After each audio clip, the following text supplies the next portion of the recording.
नमस्कार साथियों, मैं सीमा गुप्ता आज फिर आप सभी के बीच प्रदेश की सर्वोच्च संस्था उत्तर प्रदेश शासन में समीक्षा अधिकारी पद पर आप सभी कैसे आ सकते हैं, इससे संबंधित महत्वपूर्ण क्लास आप सभी के बीच लाई हूँ। और आज का जो विषय है वह है राज्य व्यवस्था के मूल अधिकार की स्वतंत्रता के अधिकार से संबंधित। तो सबसे पहले मैं बताऊं कि आज का यह जो क्लास है बहुत ही महत्वपूर्ण क्लास है, क्योंकि इस क्लास के माध्यम से मैं आपको बताने वाली हूँ कि स्वतंत्रता के अधिकार से संबंधित कौन कौन से वो क्वेश्चन हैं जो प्रश्न परीक्षा में पूछे जाने हैं। वर्तमान में जो परीक्षा का पैटर्न है वो काफ़ी आसान नहीं है, बल्कि अब प्रतिस्पर्धा के युग में कंपटीशन बहुत ही बढ़ गया है। जब तक आप मूलभूत अध्ययन सामग्री का अध्ययन नहीं करेंगे तब तक आप क्वेश्चन की प्रकृति को समझ नहीं पाएंगे, और जब तक आप क्वेश्चन की प्रकृति को नहीं समझेंगे तब तक आप क्वेश्चन को हल नहीं कर पाएंगे। साथियों, इस क्लास के माध्यम से मैं आपको मार्ग प्रदान करूंगी, और यदि आप सफलता की चाह रखते हैं तो उस मार्ग को आप अवश्य ही अपनाएंगे। मैं आपको राह दिखाऊंगी कि कैसे आप किस तरह से अध्ययन करें कि आप अन्य प्रतियोगी विद्यार्थियों से बेहतर प्रदर्शन कर सके। तो आइए जानते हैं स्वतंत्रता के अधिकार के संबंध में महत्वपूर्ण जानकारी। तो सबसे पहले मैं बताऊं कि स्वतंत्रता का अधिकार जो है बहुत ही महत्वपूर्ण अधिकार के रूप में माना जाता है, और क्वेश्चन कौन कौन से बनने हैं उसके बारे में बताती हूँ। क्वेश्चन ये आ जाएगा कि किस अनुच्छेद में वाक स्वतंत्रता आदि विषयक कुछ अधिकारों का संरक्षण प्रदान किया गया है। तो ये हो जाएगा अनुच्छेद 19। लेकिन डायरेक्ट अब इतना सरल क्वेश्चन नहीं पूछेगा, बल्कि इस टाइप से क्वेश्चन पूछेगा कि सभी नागरिकों को स्वतंत्रता का जो अधिकार अनुच्छेद 19 के तहत प्रदान किया गया उनमें कौन कौन से अधिकारों के अंतर्गत प्रावधानित किए गए हैं। तो यदि आप इसके उप अनुच्छेदों का गहन अध्ययन करते हैं तो अवश्य ही क्वेश्चन आप हल करते हैं। जैसे कि देखिए, अनुच्छेद 19 के बारे में पूछेगा कि वाक स्वतंत्रता अभिव्यक्ति की स्वतंत्रता का। तो यदि आपको पता रहेगा कि ये अधिकार इसमें है तो आप सही विकल्प पे टिक लगाएंगे। शांतिपूर्ण और निरायुध सम्मेलन का अधिकार, ये भी स्वतंत्रता के अंतर्गत ही आता है। संगम या संघ बनाने का स्वतंत्रता, भारत के राज्य क्षेत्र में स्वतंत्र आवास संरचना का अधिकार, भारत के राज्य क्षेत्र के किसी भाग में निवास करने और बस जाने का अधिकार, कोई वृत्ति उपजीविका व्यापार कारोबार करने की स्वतंत्रता। अर्थात ये जो स्वतंत्रता प्रदान की गई है उसे आप स्वतंत्रता के अनुच्छेद में समाहित करते हैं, और ये चीज़ आपको आनी ही चाहिए। प्रेस की स्वतंत्रता जो होता है वो भी अनुच्छेद 19 के अंतर्गत ही आता है, और इससे संबंधित जो भी संविधान संशोधन किए गए हैं उसकी सूची आपको डी बसु के पुस्तक से मिलेगा। तो आप अवश्य ही आज के इस अध्याय से संबंधित अध्ययन सामग्री डी बसु से जरूर पढ़िएगा। जो भी स्वतंत्रता से संबंधित प्रावधान के बारे में डी बसु में बताया गया है उसे आप यदि पढ़ेंगे तो उन तमाम क्वेश्चन को आप हल करने की क्षमता विकसित करेंगे जो कि परीक्षा में पूछा जाना है। और मैं अभी आप देख रहे हैं कि मैं वेयर एक्ट से आप सभी को बता रही हूँ कि किस प्रकार अनुच्छेदों का स्पष्ट रूप से यहाँ पर उल्लेख किया गया है। इसके बाद आप देखेंगे कि मूल अधिकार की स्वतंत्रता का अधिकार अनुच्छेद 19(1) में के तहत ये सारी स्वतंत्रताएं का जिक्र किया गया है। लेकिन अनुच्छेद 19 के 2 में स्पष्ट रूप से कुछ ऐसे उपबंध हैं जो स्वतंत्रताओं पर सीमाओं को अंकित करते हैं। जैसे देखिए, अनुच्छेद 19(2) में स्पष्ट रूप से लिखा है कि खंड 1 के उपखंड क की कोई बात उस उपखंड द्वारा किए गए अधिकार के प्रयोग पर भारत की प्रभुता और अखंडता, राज्य की सुरक्षा, विदेशी राज्यों के साथ मैत्रीपूर्ण संबंध, लोक व्यवस्था, शिष्टाचार या सदाचार अथवा न्यायालय अवमानना, मानहानि या अपराध उद्दीपन के संबंध में युक्ति युक्त निर्बंधन जहां तक कोई विद्यमान विधियों लगा सकता है। अर्थात अनुच्छेद 19(1) के क में वाक स्वतंत्रता और अभिव्यक्ति स्वतंत्रता का अधिकार आपको ऐसे ही नहीं मिल गया है, बल्कि इस पर कुछ अपवाद भी किए गए हैं जिसका स्पष्ट उल्लेख अनुच्छेद 19 2 में किया गया, जिसमें आपका बताया गया प्रभुता, अखंडता, राज्य की सुरक्षा, विदेशी राज्यों के साथ मैत्रीपूर्ण संबंध, लोक व्यवस्था, शिष्टाचार, सदाचार, न्यायालय अवमानना आदि से संबंधित। यदि ये सब प्रभावित हो रहे हैं आपके वाक स्वतंत्रता से, तो उस पर रोक लगाया जा सकता है। इसी प्रकार अनुच्छेद 19(3) में आपको शांतिपूर्ण निरायुध सम्मेलन के संबंध में भी कुछ अपवादों के साथ रोका जाता है। वह है आपका भारत की प्रभुता, अखंडता, लोक व्यवस्था के हितों से संबंधित युक्तियुक्त निर्बंधन। और इसी प्रकार अनुच्छेद 4 के तहत संगम या संघ पर किस प्रकार से अपवाद लगाया गया है, भारत की प्रभुता, अखंडता, लोक व्यवस्था और सदाचार। और वहीं अनुच्छेद 19(5) के तहत घ के संबंध में लगाया गया है कि भारत के राज्य क्षेत्र में सर्वत्र आपात संरक्षण का, कि साधारण जनता के हितों में या किसी अनुसूचित जनजाति क्षेत्रों के हितों से संबंधित। तो आप यदि बेयर एक्ट का अध्ययन करते हैं तो आप देखेंगे कि हमें अनुच्छेद 19 के तहत कितनी स्वतंत्रताएं मिली हैं और वह स्वतंत्रता किस रूप में हमें मिला है और उस स्वतंत्रता के कौन कौन से अपवाद हैं। उस अपवाद को भी आपको गहन अध्ययन करना ही होगा। और आपको बताना है कि पहले हम लोगों को 7 प्रकार की स्वतंत्रताएं मिलती थी, जिसमें एक संपत्ति का भी अधिकार था, लेकिन 44वें संविधान संशोधन द्वारा संपत्ति के अधिकार को समाप्त कर दिया गया, जिसका आप वृहद अध्ययन डी बसु पुस्तक से करेंगे कि क्या ऐसी परिस्थितियां थी कि संपत्ति के अधिकार को लोप कर दिया गया। और अब आते हैं अगले अनुच्छेद स्वतंत्रता के अधिकार के संबंध में। अपराधों के लिए दोष सिद्धि के संबंध में संरक्षण।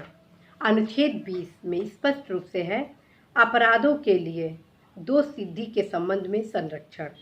कोई व्यक्ति किसी अपराध के लिए तब तक सिद्ध दोष नहीं ठहराया जाएगा जब तक कि उसने ऐसा कोई कार्य करने के समय जो अपराध के रूप में आरोपित है, किसी प्रवृत्ति विधि का अतिक्रमण नहीं किया गया है या उससे अधिक शास्ति का भागी नहीं होगा जो उस अपराध के लिए जाने के समय प्रवृत्ति विधि के अधीन अधिरोपित की जा सकती है।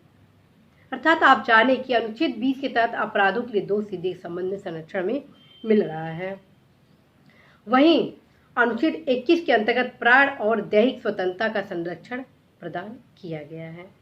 अनुच्छेद 21 के तहत प्राण और दैहिक स्वतंत्रता का अधिकार हम सभी को प्राप्त है। इसमें किसी व्यक्ति को उसके प्राण या दैहिक स्वतंत्रता की विधि द्वारा स्थापित प्रक्रिया के अनुसार ही वंचित किया जाएगा, अन्यथा नहीं। और इस अनुच्छेद के मैं आगे बढ़ूं अनुच्छेद 22 पर, तो मैं आपको साफ साफ बताऊं कि जब आपातकाल लगता है तो अनुच्छेद 20 और 21 को समाप्त नहीं किया जाता है, बाकी अनुच्छेदों को समाप्त कर दिया जाता है। और अब आते हैं अनुच्छेद 21 के एक मूलभूत अधिकार के संबंध में। आपको बताना है और हर्ष के साथ बताना है कि प्राण और दैहिक स्वतंत्रता का जो संरक्षण अनुच्छेद 21 के तहत हम लोग को प्राप्त हुआ है, उसे लगातार कई संविधान संशोधन द्वारा और भी वृहद किया जाता रहा है। और जो भी संविधान में संवर्धन इस अनुच्छेद से संबंधित किया गया, इसकी पूरी सूचियाँ डी बसु पुस्तक से प्राप्त करेंगे कि कैसे अनुच्छेद 21 को लगातार वृहद किया गया और कौन कौन से अधिकार अनुच्छेद 21 के तहत अब हमें मिलने लगा है। जैसे कि शिक्षा का अधिकार भी अनुच्छेद 21 के तहत अब हम लोग को प्राप्त होता है। तो इस प्रकार की जो भी सूचियाँ हैं, आप उस पुस्तक को अवश्य अध्ययन करें, क्योंकि अनुच्छेद 21 बहुत ही बहुमूल्य अधिकार माना जाता है। अब आते हैं अनुच्छेद 22, जो कि स्वतंत्रता के अधिकार में ही आता है। अनुच्छेद 22 में कि कुछ दशाओं में गिरफ्तारी और निरोध से संरक्षण का प्रावधान है। इसमें स्पष्ट है कि किसी व्यक्ति को जो गिरफ्तार किया गया है, ऐसी गिरफ्तारी के कारणों से यथाशीघ्र अवगत कराए बिना अभिरक्षा से निरुद्ध नहीं रखा जाएगा या अपनी रुचि के विधि व्यवसायी से परामर्श करने और प्रतिरक्षा कराने के अधिकार से वंचित नहीं रखा जाएगा। अर्थात उन्हें कुछ स्वतंत्रताएं दी जाएंगी ताकि वो अपना संरक्षण प्राप्त कर सके।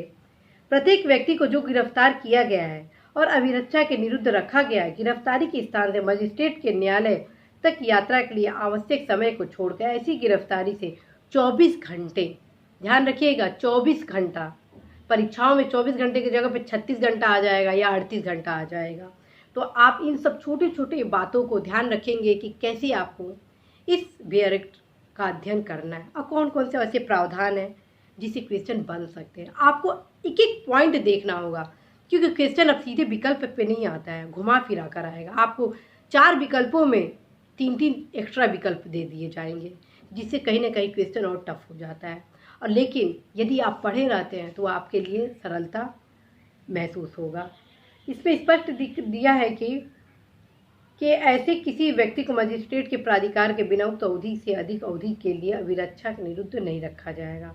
लेकिन अनुच्छेद 22 के 3 खंड 1 और 2 की कोई बात किसी ऐसे व्यक्ति पर लागू नहीं होगा जो तत्समय शत्रु अन्य देशीय हो, निवारक निरोध का उल्लंघन करने वाली किसी विधि के अधीन गिरफ्तार या निरुद्ध किया गया हो। आप निवारक निरोध से संबंधित जो भी तथ्य हैं, डीडी बसु में बहुत ही अद्भुत दिया है कि कितने दिनों तक किसी एक व्यक्ति को निवारक निरोध में रखा जा सकता है, कितने दिनों के बाद यदि रखना है तो कौन कौन से ऐसे नियम अपनाने होंगे, या क्या क्या निवारक निरोध में निषिद्ध व्यक्ति को अधिकार प्राप्त है, आदि संबंधित जो भी तथ्य हैं आप डीडी बसु की पुस्तक से प्राप्त करेंगे। ध्यान रखिए, निवारक निरोध से संबंधित जो प्रश्न है बहुत ही महत्वपूर्ण प्रश्न है, इसे आप अवश्य ही डीडी बसु से अध्ययन करेंगे।